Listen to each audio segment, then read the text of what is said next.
Bab 088. Pandangannya tak mampu beralih dari tangan Din yang dengan lembut mengangkat Alina dari dekapannya. Momen tersebut cukup singkat, tetapi bagi Azarin, rasanya seperti waktu berhenti sejenak. Din melangkah masuk ke rumah, menggendong Alina dengan penuh kehati-hatian. Azarin dan Mahira. 36. Mengekor di belakangnya. Ketika mereka tiba di dekat tangga, Din berhenti dan menoleh. Suaranya terdengar datar, namun tetap lembut. Alina mau ditidurkan di mana? Azarin langsung menjawab pelan, hampir seperti berbisik. Di kamarku saja, Pak Din. Dia menundukkan kepala, menghindari tatapan Din. Meskipun hatinya masih terusik oleh pembicaraan tadi, Azarin tak ingin melibatkan Alina, gadis kecil itu tak tahu menahu masalah orang dewasa. Din hanya mengangguk singkat, lalu melanjutkan langkah menuju kamar tamu yang menjadi tempat tidur Azarin. Azarin sendiri memilih tidak mengikuti. Dia duduk di ruang tengah bersama Mahira, berusaha menenangkan hatinya yang masih terasa gundah. Mahira, yang sejak tadi mengamati keheningan Azarin, akhirnya membuka suara. Nak Aza, maaf ya, kalau tadi Davian terlalu banyak bercanda. Dia memang sering kelewatan, ucapnya tidak enak. Azarin tersentak kecil, lalu buru-buru menoleh ke arah Mahira. Senyumnya muncul samar di balik cadarnya, meski sorot matanya terlihat masih sedikit canggung. Tidak apa-apa, Bu. Saya tidak mempermasalahkannya. Mahira mengangguk kecil. Syukurlah. Saya hanya khawatir dia membuat kamu merasa tidak nyaman. Azarin hanya membalas dengan anggukan pelan, tidak ingin membahas lebih jauh. Pandangannya kembali terarah pada jendela, memandang keluar ke pekarangan rumah yang remang-remang. Apa Nak Aza merindukan ibu di Indonesia? Suara lembut Mahira memecah keheningan, nadanya penuh kehati-hatian. Dia tahu pertanyaan ini menyentuh luka terdalam, tetapi Mahira ingin Azarin terbuka. Dengan begitu, dia bisa membantu sebelum keberangkatan mereka ke Mekah lusa nanti. Azarin tersentak. Pandangannya beralih pada Mahira, yang duduk di sampingnya dengan senyum penuh kehangatan. Dia berusaha keras menahan gejolak di dadanya, tetapi perasaannya seperti badai yang sedang mengamuk. Setiap kata yang ingin keluar dari mulutnya tertahan oleh sesak di tenggorokan. Melihat Azarin yang diam, Mahira semakin mendekat. Dia meletakkan tangan di pundak Azarin, mengusapnya perlahan, mencoba memberikan ketenangan. Nak, terkadang masalah itu tidak baik dipendam sendirian. Ceritalah sama ibu. Kamu sudah ibu anggap seperti anak ibu sendiri. Jangan merasa sungkan, ya.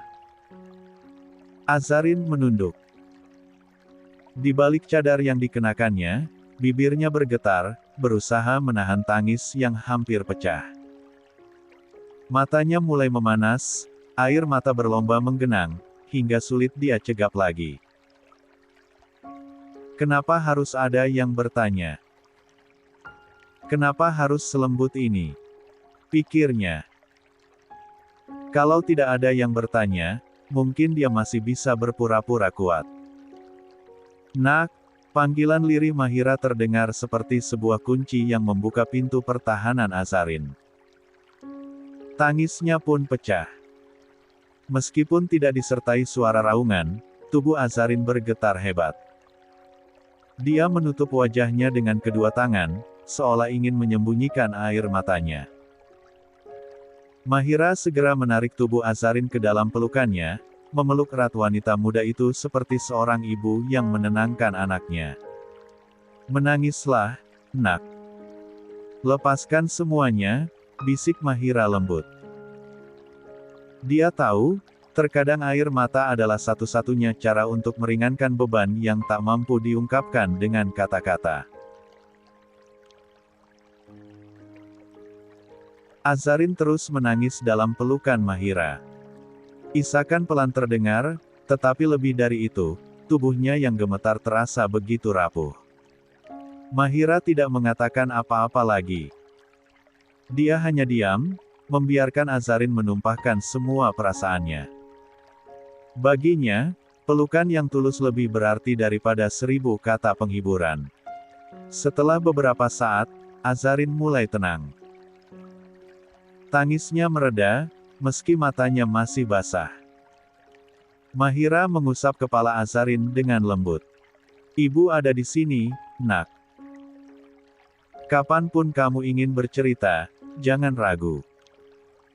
Ibu akan selalu mendengarkan." Azarin tak langsung menjawab.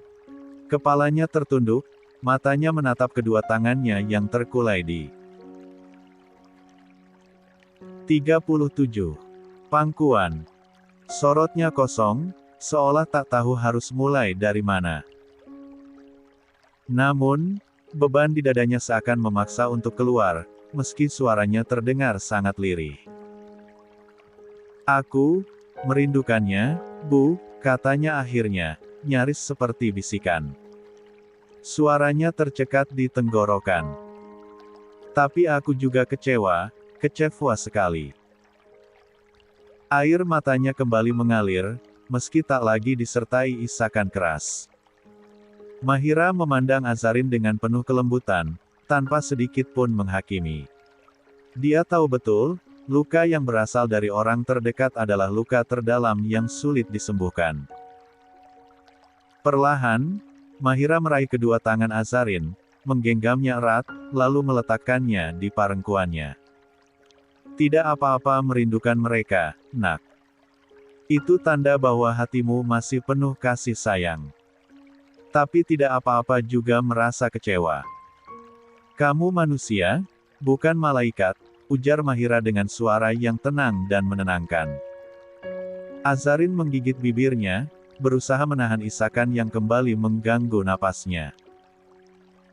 Tatapannya tetap tertuju ke tangan Mahira yang menggenggam erat tangannya, memberikan kehangatan yang selama ini dia butuhkan. "Ibu tahu, rasa kecewa itu berat. Kadang menyakitkan hingga kita tidak tahu harus melangkah kemana. Tapi ingat, Nak, Allah selalu memberikan ujian sesuai kemampuan hambanya. Mungkin ini caranya mendekatkanmu kepadanya. Mungkin ini caranya membuatmu lebih kuat."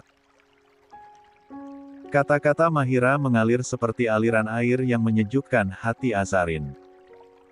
Untuk pertama kalinya sejak lama, dia merasa ada seseorang yang benar-benar memahami perasaannya tanpa menuntut atau menghakimi.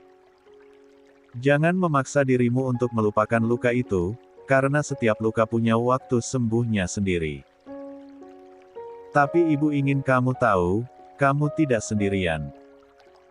Ibu ada di sini, selalu, tambah Mahira sambil menatap Azarin dengan mata yang penuh kasih.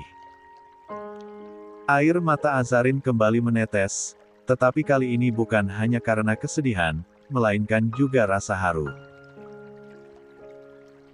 Perlahan, dia mengangguk. Meski rasa sakit masih ada, kata-kata Mahira seolah menjadi balutan lembut yang menenangkan luka hatinya. Tanpa Azarin sadari, di sudut ruangan, Din berdiri memandanginya dengan tatapan yang penuh duka. Dia dapat merasakan betul luka yang mengoyak hati wanita itu. Sebab, dia menjadi saksi atas luka yang berasal dari pengkhianatan itu. Ditambah lagi dengan tuduhan tidak adil atas tragedi Alea, hingga hilangnya kepercayaan seorang ibu yang seharusnya menjadi orang yang satu-satunya percaya. Membayangkan apa yang telah dilalui Azarin saja sudah cukup membuat dada Din terasa sesak. Tak ingin larut dalam emosinya, Din perlahan melangkah keluar dari rumah utama. Udara malam Dubai yang hangat menyambutnya, tetapi pikirannya terlalu berat untuk merasakan apapun. La mengeluarkan ponselnya dan segera menekan nomor orang kepercayaannya di Indonesia. Begitu panggilan tersambung, Din langsung bertanya tanpa basa-basi, "Bagaimana kondisi di sana?" Suara Vera, wanita yang dia percaya untuk memantau situasi, terdengar tegas di seberang sana. Untuk saat ini, belum ada pergerakan dari mantan mertua Mbak Aza yang ingin melaporkan ke polisi. Hanya saja, kalimat Vera menggantung, membuat Din langsung mengerutkan kening. Hanya saja apa? Desaknya. Vera terdiam sejenak sebelum melanjutkan, mantan suami Mbak Aza sudah resmi dipecat dari TNI, Pak. Dan, beliau diusir dari rumah ibunya. Apa? Suara Din meninggi, tak mampu menyembunyikan keterkejutannya. Bagaimana bisa kondisi jenderal yang masih duduk di kursi roda diusir oleh ibunya sendiri? Sekejam itukah ibunya? Pertanyaan itu bergulir dalam benaknya, memunculkan tumpukan spekulasi. 38.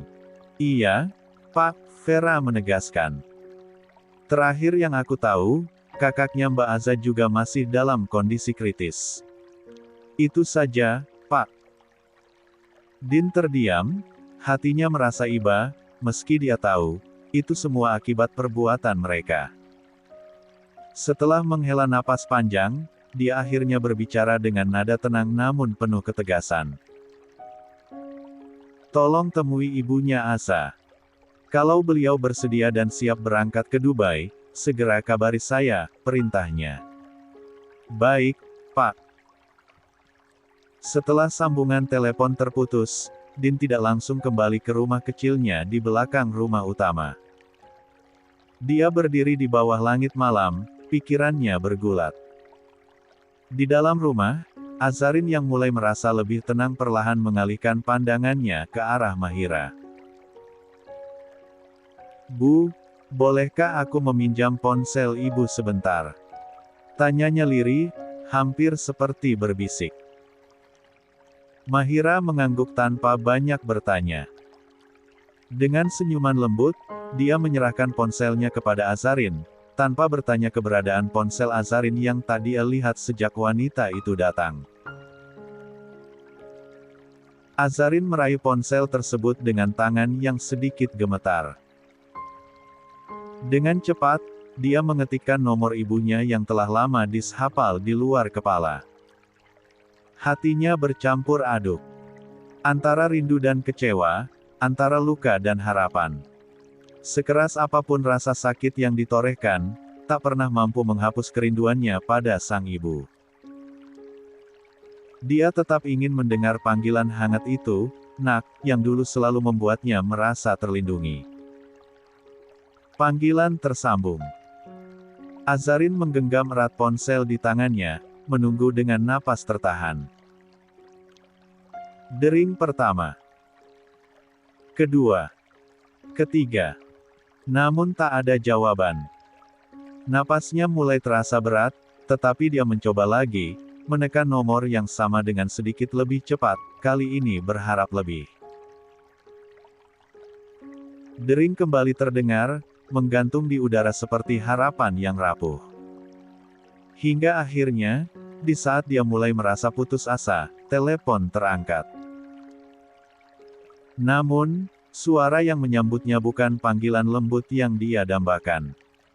Sebaliknya, hanya bunyi berisik dan suara yang terdengar tergesa-gesa. "Halo." Suara Herlina akhirnya terdengar. Namun nadanya jauh dari hangat, terdengar sibuk, bahkan terkesan terburu-buru.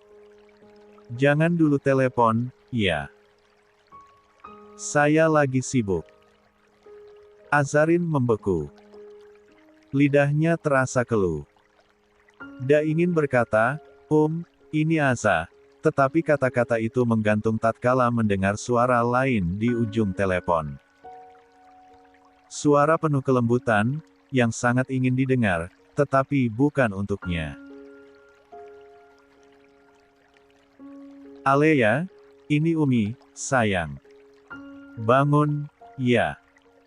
Ini Umi, nak, ada jenderal juga di sini. Azarin merasa dunia di sekitarnya berhenti seketika. Hatinya seperti diremas begitu kuat hingga nyaris hancur. Napasnya terhenti, dan tanpa sadar tangannya langsung menekan tombol untuk memutuskan panggilan. Azarin memandang ponsel di tangannya dengan mata yang mulai berkaca-kaca, tetapi air mata itu tak kunjung jatuh. Yang tersisa hanyalah kekosongan yang terasa menyesakkan, memenuhi setiap sudut hatinya. Seolah seluruh kerinduannya, harapan kecil yang tadi menggantung, dihancurkan oleh kenyataan yang begitu pahit. Mahira, yang sejak tadi memperhatikan perubahan sikap Azarin, merasakan sesuatu yang janggal. Dia menyentuh lembut pundak Azarin, yang terasa kaku dan tegang. "Ada apa, nak?" tanyanya lembut, penuh perhatian. Azarin mengembuskan napas berat, seolah melepaskan beban yang menghimpit dadanya. Pundaknya luruh perlahan, tetapi dia tetap tak mampu mengangkat wajah. Tanpa berkata apa-apa, tangannya bergerak. 39. Pelan menekan tanda blokir pada nomor sang ibu di layar ponsel. Bukan karena benci, tetapi dia merasa untuk saat ini lebih baik membiarkan ibunya dan sang kakak dengan urusannya, tanpa kehadiran dirinya. "Gak apa-apa, Bu. Umi lagi sibuk," ucapnya dengan suara yang serak namun dipaksakan terdengar ringan. Dia menyerahkan ponsel itu kembali kepada Mahira sambil menundukkan kepala. "Terima kasih, Bu. Aku ke kamar dulu." Azarin beranjak perlahan, meninggalkan ruang tengah tanpa banyak bicara. Langkahnya terdengar pelan, namun membawa keheningan yang berat. Sesampainya di depan pintu kamar, dia kembali mengembuskan napas panjang, mencoba mengumpulkan serpihan hatinya yang terasa hancur. Di ruang tengah, Mahira hanya bisa menatap punggung Azarin dengan pandangan penuh kesedihan. Di lorong rumah sakit yang sunyi, suasana berubah saat kabar menggembirakan akhirnya datang. Setelah berjam-jam dilingkupi ketegangan, doa-doa yang tiada putus dari Herlina akhirnya terjawab. Tepat pukul 8 malam, Alea perlahan membuka matanya, keluar dari masa kritis yang membayangi hidupnya. Herlina, wanita parubaya dengan wajah lelah namun penuh harap, langsung menghampiri ranjang putri sulungnya setelah dokter memeriksa, dan mengizinkan untuk masuk. Matanya berkaca-kaca, bibirnya bergetar, tetapi senyum hangat terbit di wajahnya. Dengan lembut, dia membungkuk, memeluk tubuh Alea yang masih lemah. "Umi," suara Alea terdengar lirih, hampir seperti bisikan yang terpecah di antara napasnya. "Iya, sayang. Ini Umi. Umi di sini." Balas Herlina, suaranya serak oleh emosi yang tertahan. Tangannya yang mulai keriput mengusap pelan wajah pucat Alea, seolah memastikan putrinya benar-benar sadar dan kembali padanya. Sambil menahan haru, Herlina berkata, "Ada jenderal juga di sini, nak." Kalimat itu dia ucapkan dengan nada menenangkan, berharap kehadiran seseorang yang dicintai Alea bisa menguatkannya. Alea memejamkan matanya sejenak, tampak seperti mencerna setiap kata yang didengar. "Aku mau dipeluk sama Umi," pintanya lirih, suaranya menggetarkan hati. Tanpa ragu, Herlina kembali merengkuh putrinya dengan penuh kasih. Dia membiarkan kepala Alea bersandar di dadanya, tangannya tak berhenti mengusap lembut punggung putri sulungnya. "Umi, jangan tinggalin Alea lagi," ucap Alea dengan nada penuh ketakutan. Air mata Herlina yang sedari tadi tertahan akhirnya jatuh, mengalir di pipinya. Dis mengangguk, berjanji dengan tulus, meskipun hatinya tetap memikirkan Azarin, yang hingga kini belum ada kesempatan mencari keberadaan putrinya dengan baik. Iya, sayang. Umi di sini untukmu, ucap Herlina dengan suara berat. Namun, suasana haru itu seolah membeku saat Alea kembali berbicara dengan suara nyaris tak terdengar. Umi, apa aku kehilangan anakku? Pertanyaan itu seperti belati yang menusuk dada Herlina. Dia bergeming, tak mampu berkata sepatah kata pun. Pelukannya pada Alea semakin erat, seakan ingin menyampaikan jawabannya melalui kehangatan itu.